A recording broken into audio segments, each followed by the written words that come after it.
Good morning. I'm Dr. A, and this is the Wendy Love Edge Show, and I'm here with Lisa Fogel, acupuncturist and healer extraordinaire, here to tell us a little bit about what she does, but we're not going to ask the same old questions. Does it hurt? Blah, blah, blah. We've already been through that plenty of times on the Wendy Love Edge Show. So, as Dr. Adrian, we're going to ask the fun questions. So how are you today, Lisa? I'm good. Thanks for having me. Good. Well, good. We got some cool stuff we're going to get to. So we know all about acupuncture and its history. We've covered it many times on the show. You've been on the Wendy Love Show in the past. Yes. So I have questions that are curious to me. So I want to know a little bit about, I understand you treat shingles. Yes, we do treat some infectious diseases. Shingles is something acupuncture is very good at addressing, both acute cases and then the post-shingles pain as well. So that's cool, but what I really want to know about is how you treat shingles. I hear you use some kind of, I don't know, trebuchet or something, a hammer, a battle axe or something. Sometimes, yes. We sometimes use a tool called a 7-star or plum blossom hammer. Also use cupping and use herbs and regular acupuncture. Some people use moxibustion. All those things can help treat shingles. Well, how does a hammer treat shingles? I know it's terrifying, but we want the public to know a little bit about how acupuncture, it's been around for a long, long time.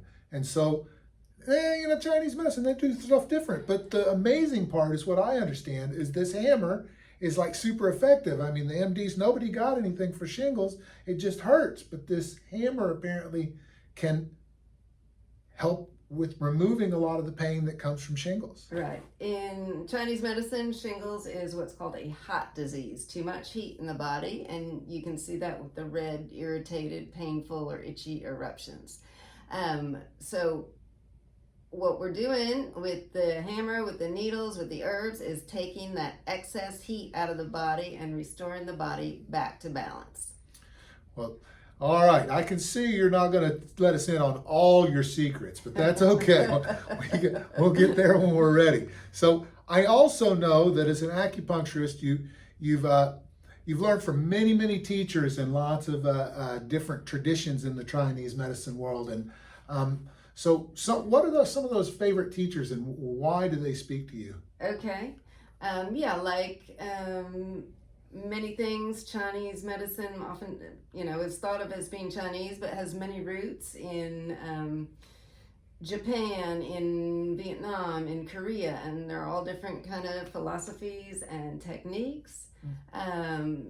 Some of my favorites are Master Dong, because it's so effective for pain. Oftentimes it's using what's called distal acupuncture, meaning if your back hurts, you don't necessarily do acupuncture on the back. You might do it on the legs or the arms or other areas of the body. The body is holographic, and it uses this to address pain.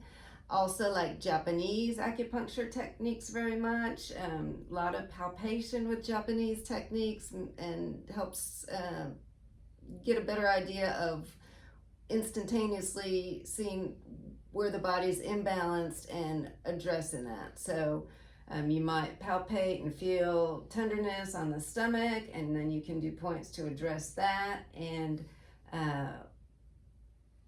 you'll get almost immediate effect. You'll get that tenderness will clear, and that means that the body is headed back towards balance. Also influenced greatly by what's called 5-element acupuncture, which is more kind of psycho-spiritual, has more of an emotional balance. All acupuncture will help with the treat emotions, but 5-element acupuncture is probably the most beneficial for emotional regulation. So you're saying that acupuncture covers more than just actual obvious symptoms on the outside.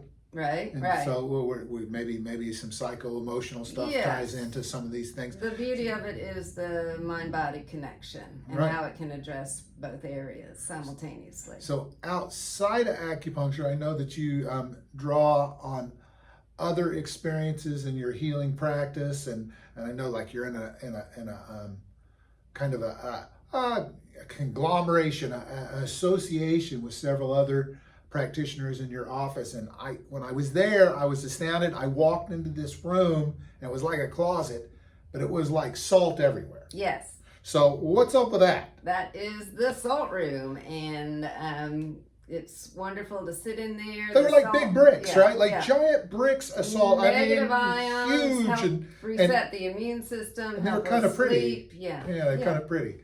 Yeah, so I'm still meaning to interrupt you, but I want people to kind of get a feel for. I mean, this isn't like your regular table salt all over the room. This is no, it's the Himalayan salt. They're giant. They you know, are it's giant, not. Yes. It's bricks.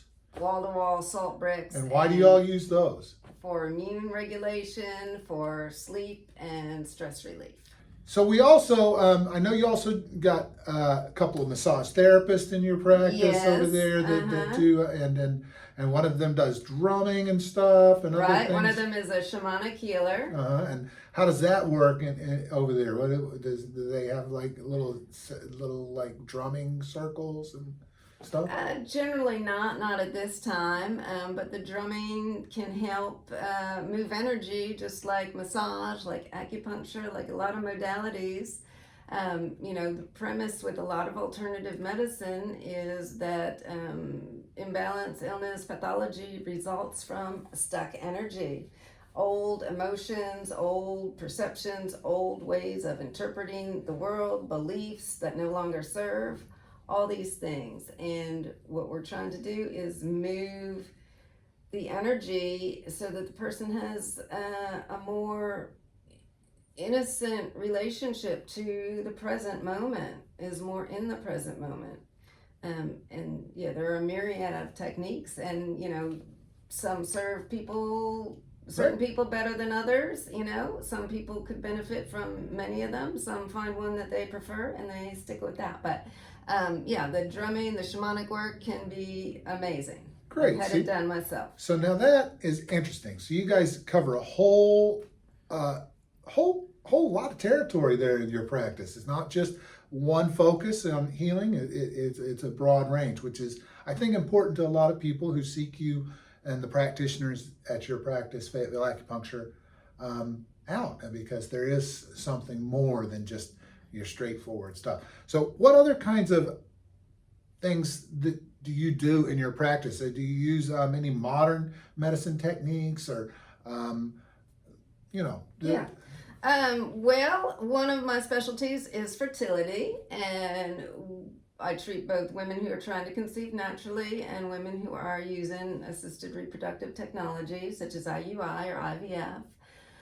If they are trying to conceive naturally, I use a lot of what's called Bbt Charting, or basal body temperature charting, and that is taking your temperature first thing in the morning throughout your cycle, throughout the month. And this is kind of like how a lot of people conceive anyway, is with this basal body temperature. Yes, you can use it to conceive or to not conceive as well.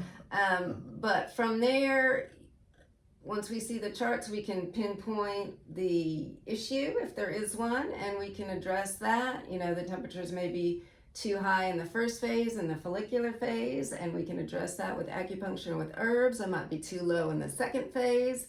Ovulation might be too early or too late, and then there might be, if there's pain or PMS or super heavy, super light periods. All of those are meaningful things that we can address to improve fertility.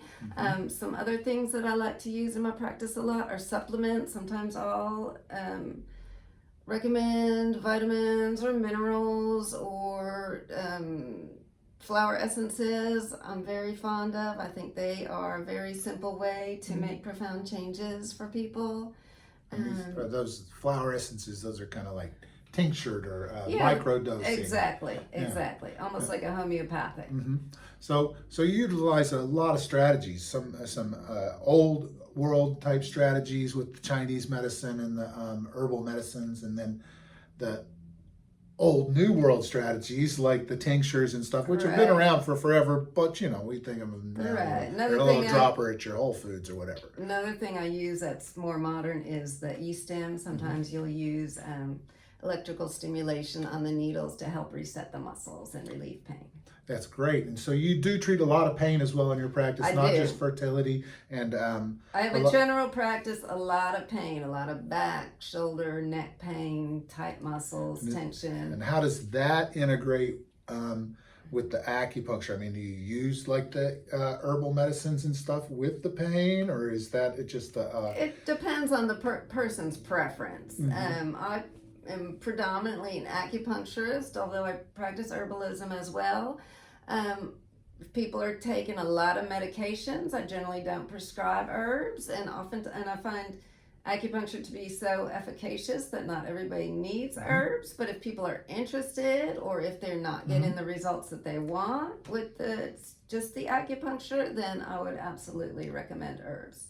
Okay, cool. So you tend to be, in chiropractic, we call it being a straight chiropractor, where we just adjust and we don't do a lot of the physical therapies and vitamins and shoes and whatever. And so in acupuncture, you'd be kind of what we call a straight acupuncturist for the most part, and that your primary mode of care is acupuncture itself. Yeah, that would be fair to say. Absolutely. Okay, cool. Well, so one final question, and we'll get this taken care of and get on out of here.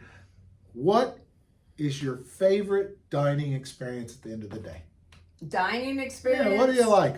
I like a home-cooked dinner quite a bit. I moved to the South about 20 years ago, and now I love fried okra and fried green tomatoes. Wait. She's almost Southern. She doesn't like the cream gravy. Yeah, don't like the cream gravy.